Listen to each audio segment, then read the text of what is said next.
بسم اللہ الرحمن الرحیم۔ کبھی تم نے سوچا عبادت کا اصل مطلب کیا ہے؟ کیا صرف نماز، روزہ، تصویر یا کچھ اور؟ آئیے امام جعفر صادق علیہ السلام سے سنتے ہیں۔ امام جعفر صادق علیہ السلام فرماتے ہیں، عبادت کا مطلب صرف ظاہری عمل نہیں بلکہ وہ دل ہے جو صرف اللہ کے سامنے جھک جائے۔ ایک شخص نے امام سے پوچھا، مولا سب سے بہترین عبادت کیا ہے؟ امام نے فرمایا، اخلاص کے ساتھ عبادت کرنا، ایسی کہ بس تم اور تمہارا رب ہو، نہ دکھاوا، نہ ریا، نہ فخر۔ اور فرمایا، اللہ اس دل کو پسند کرتا ہے جو اس کی عبادت میں ڈوب جائے اور دنیا سے کٹ جائے۔ امام صادق علیہ السلام نے کہا، عبادت صرف رکوع و سجدے کا نام نہیں بلکہ اللہ کے بندوں کے ساتھ حسن سلوک، ایمانداری، سچائی اور انصاف، یہ سب عبادت ہے۔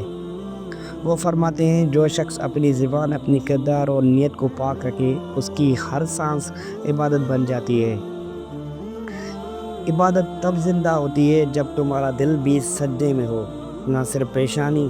امام مزید کہتے ہیں، ایسی عبادت گزار پر تعجب ہے جو دن رات نماز پڑھتا ہے مگر لوگوں کے ساتھ ظلم کرتا ہے۔ ایسی عبادت بے فائدہ ہے۔ تو اصل عبادت کیا ہے؟ دل کی سچائی، زبان کی صفائی اور نیت کا اخلاص۔ اگر تم چاہتے ہو کہ تمہاری عبادت عرش الہی کو ہلا دے تو اپنی دل کو پہلے اللہ کے سامنے جھکاؤ، کیونکہ امام جعفر صادق علیہ السلام فرماتے ہیں، عبادت کا سب سے بلند درجہ یہ ہے کہ تم اللہ کی ایسی عبادت کرو گویا تم اسے دیکھ رہے ہو، اور اگر تم نہیں دیکھ سکتے تو وہ تمہیں دیکھ رہا ہے۔